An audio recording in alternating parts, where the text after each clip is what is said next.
Hi, everybody. Thanks for tuning in. My name is David Zannoni. I'm a regular contributor for Stage 32. And in my day-to-day, North American consultant for Freeway. And I have my consultancy firm, Zannoni Media. And for today's chat, I'm very happy that Gregg Ramer is joining us. And Gregg is a seasoned entertainment lawyer based out of LA. And Gregg, we go back so much time. I mean, I think we've been working together for 15 years. I remember you were even one of the first entertainment lawyers I started to work with on those famous CAM agreements. Yeah, just for the audience, a CAM agreement is basically an entertainment industry contract that deals with the allocation and disbursement of revenues generated by international distribution, and that goes for films and series. So great to have you on, and yeah, great tell to be us here. a little bit. Great. I loved working on the cams. I mean, they've developed over the years, and you know, a little more for the audience, very briefly, is, you know, it's very important for various people, from financiers to producers to guilds, to have a reliable and trustworthy neutral third party to collect and disperse the funds. So it kind of provides a safety net, and you know, something that is, as I said, very reliable, so that, you know, nobody gets sticky fingers. Yeah, absolutely. And we've worked at well, me most of all, or only representing the collection account manager, right? And Gregg, you in several capacities. But maybe you can tell us a little bit about yourself and your journey in the industry. Oh, sure. Well, my pre-law journey, I'll be brief, was I worked in studio distribution, I worked in story departments, and I was even a screenwriter for a brief amount of time. So I have various perspectives from that, which kind of colored what my legal path has taken. Out of law school, I was hired by the Directors Guild. While in law school, I worked for the Writers Guild. So I have a little bit of guild experience, which is relatively unusual and provides a certain perspective. When I left the Directors Guild, it was to work with an ex-studio president who had gone into private law practice at a large law firm. And we worked together for the better part of 10 years. I've only really been since then at really very large, prestigious law firms, which has kind of given me a very broad understanding of various areas. So I wasn't really sort of pigeonholed as some people might become. I worked in finance. So for example, when we were doing our CAM deals back in the day, that would be me typically representing a financier who wants to be sure that their money is accounted for assiduously. But I've also represented producers, I've represented talent, I've worked for and with the guilds. So a little bit of everything.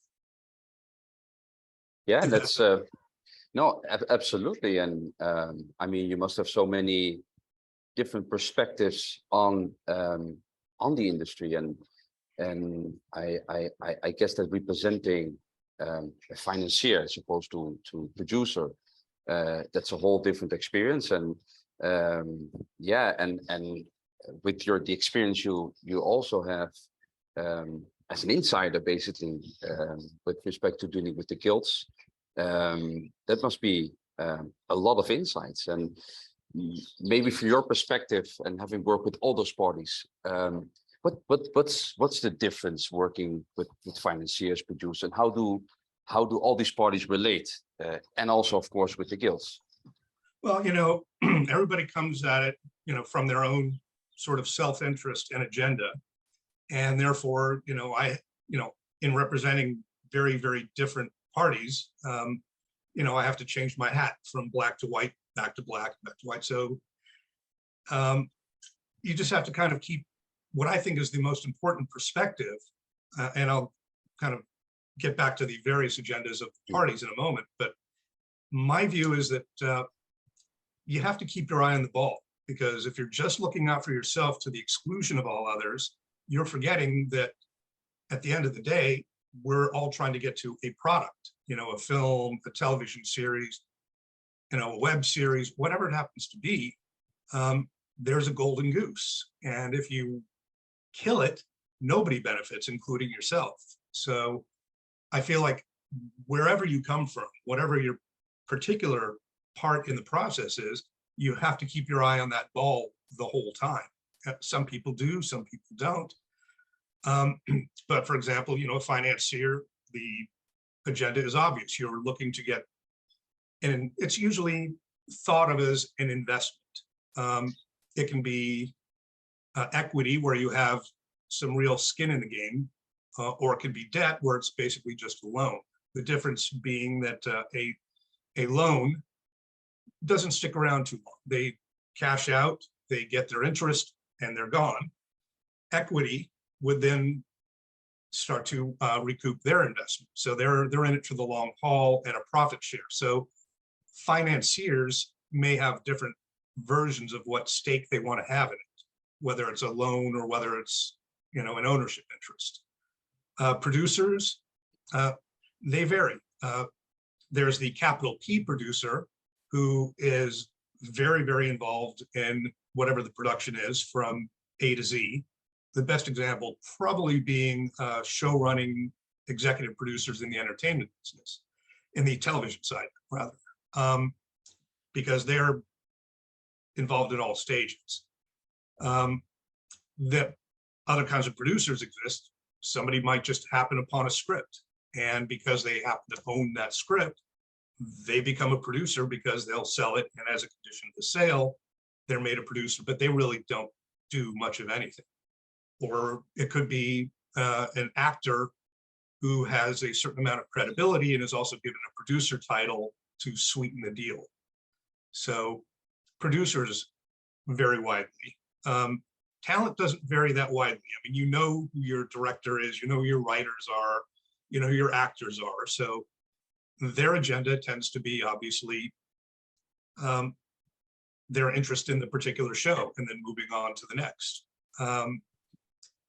And then, of course, there are the guilds. Writers Guild, Directors Guild, SAG-AFTRA being the main three, but there are a slew of others, Teamsters and such. Yeah. So IATSE, yeah, lots of different guilds and unions. The one theme amongst unions being that, at least in the United States, I can't speak to, say, the Directors Guild of Canada and what guides it, but in the United States, guilds and unions are required to very zealously represent their members and the best interests of their members. So whatever actions they are taking tend to be very highly protective of that requirement. So, right now, as and this maybe won't age well, so I don't want to get too deep into it, but we're at the very beginning of a writer's strike in 2023. And, it's all about a negotiation at the end of the day. So hopefully those parties will also keep their eye on the ball and as quickly as possible get to a good deal point and not kill the golden goose, as it were. Yeah, and I find that's very interesting, because from my perspective, right, representing a party that is neutral and that deals with the distribution of the revenues amongst all those people we just mentioned. So the whole nature of independent, most of all independent filmmaking, is that there are many people who work together to make one product. So each of them depend on the other, but also each of them has a different sort of culture, right? Whether that's a financier, producers, talent, and maybe also which might affect the way that they deal with, or that their positions in the industry is control they have, right? My feeling is always, for example, financier or an investor has a lot at stake, but not as much control as a sales agent may have or producer. Well, I think that's probably right. And, we're talking also about primarily the independent side here. Yeah. But you also have to factor in things like studios and networks, which have almost all of the leverage, and which you're not probably going to deal with very often, on at least not on a daily constant basis, because they do their own collections and they do their own financing, and so there's less independence when you get to the studios, and they wield a lot of leverage. The same goes for banks that finance independent films. Those are the big dogs. That's when I mentioned earlier, debt and loans. That's banks very often, and they don't negotiate much. They're not as creative. They're not as interested in the final product. They're interested in minimizing their risk and reaping their short-term reward. So they get their financing back. They get their money, they get their interest, they get their loan fees, and they're gone. And again, there's not a lot of negotiating with the bank. I mean, they understand how it all kind of ties together, and they play ball. For example, in the CAM business, often a bank will be the initial beneficiary of a CAM, and all the money will go to the bank. And then once the bank is out, the CAM effectively opens to the rest of the parties. So they're widely varying agendas. And some are parties with control, and some are simply beneficiaries or talent who are along for the ride.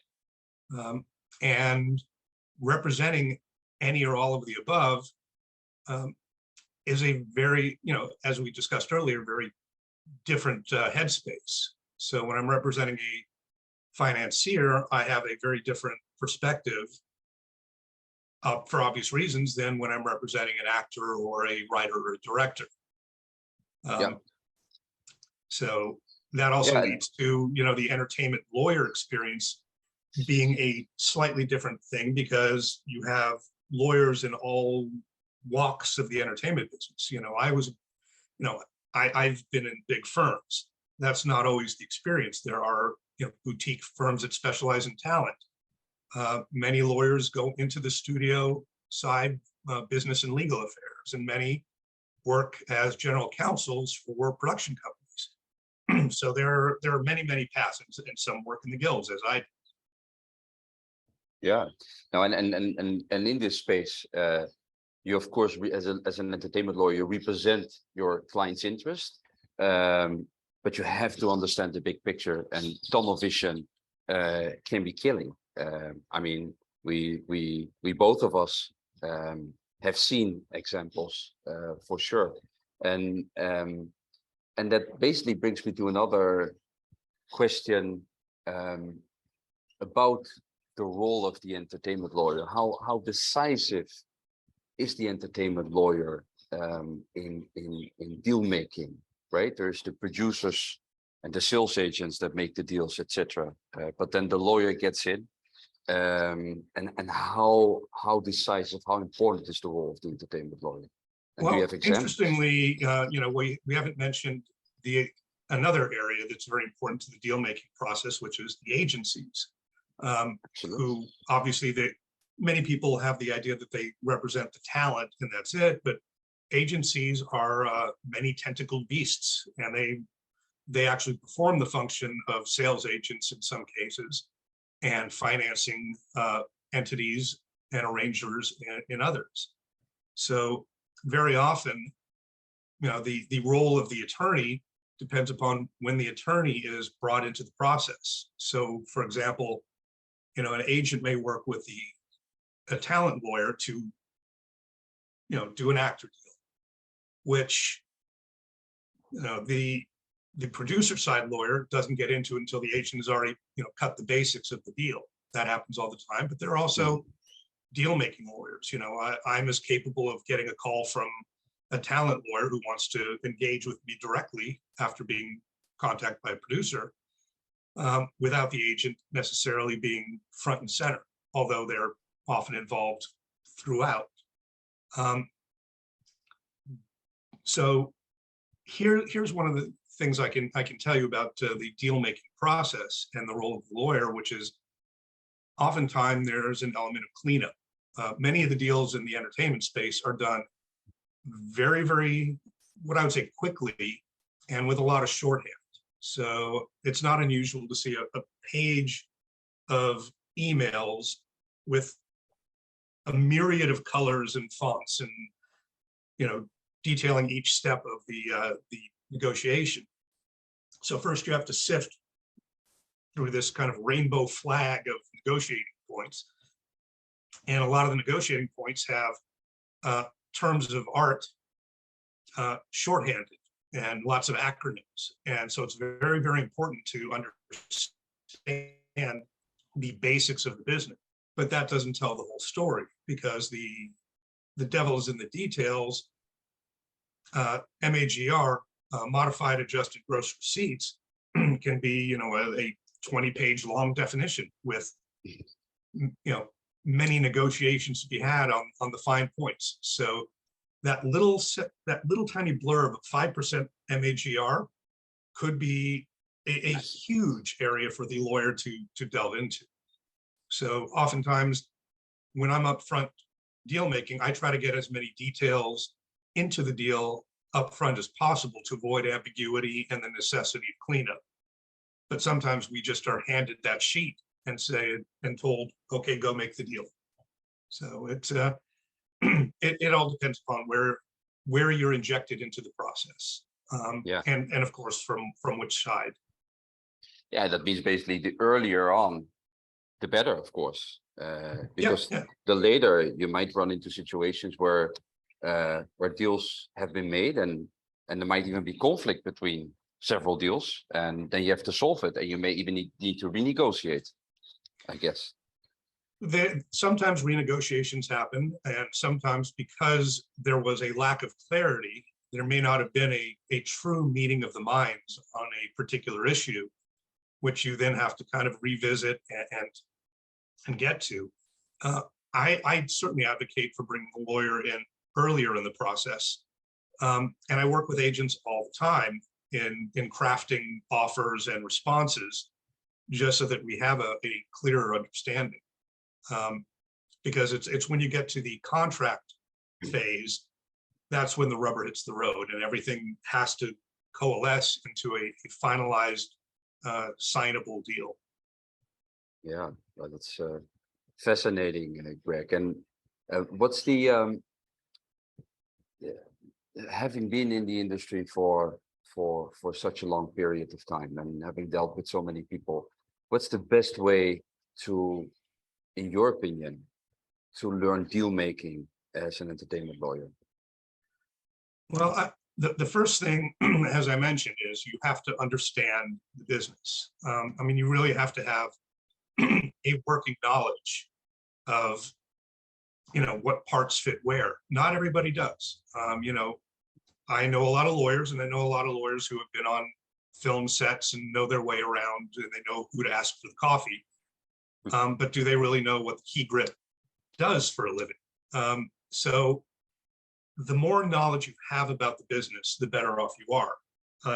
And maybe from my personal experience, the wider net you have cast for yourself in terms of your career path, that can be a bonus too, because you do see all of the pieces and you do keep your perspective on everyone needing to work together. I mean, for me, I feel that the best experience and the best training to me do come from large law firms. And I say that only because they are extremely rigorous in terms of your work product, your attention to detail. You know, some of those things do get lost in sort of the fast and furious deal making, which happens, you know, like many independent films, and I've financed my share of them. It turns into a fire drill.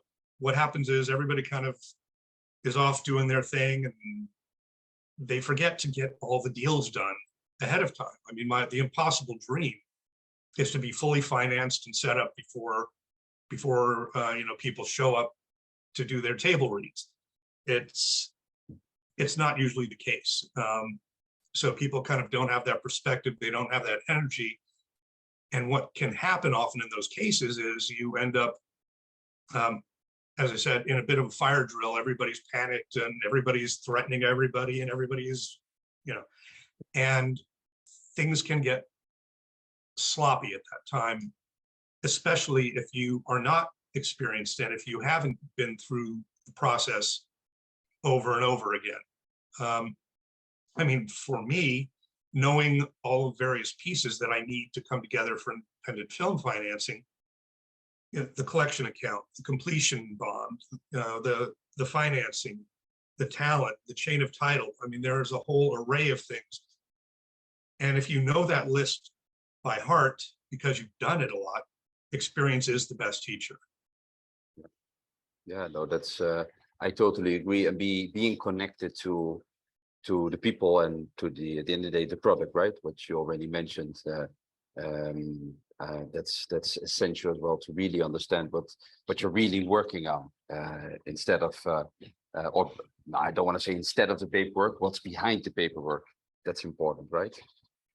Absolutely. And again, things, when things kind of get a little hurried, and they do, and they will, and that's the nature of the business, something can happen, and you end up having to fix it, which, interestingly enough, when I first was coming out of law school and heading into the entertainment transactional field, I was advised by a very famous federal judge that I had lunch with.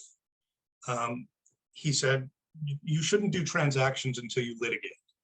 And I was baffled by that. But then he said, well, every transaction is going to have a moment where you are threatening litigation. I mean, maybe it's just at the end of the contract, or maybe there's some actual adversity.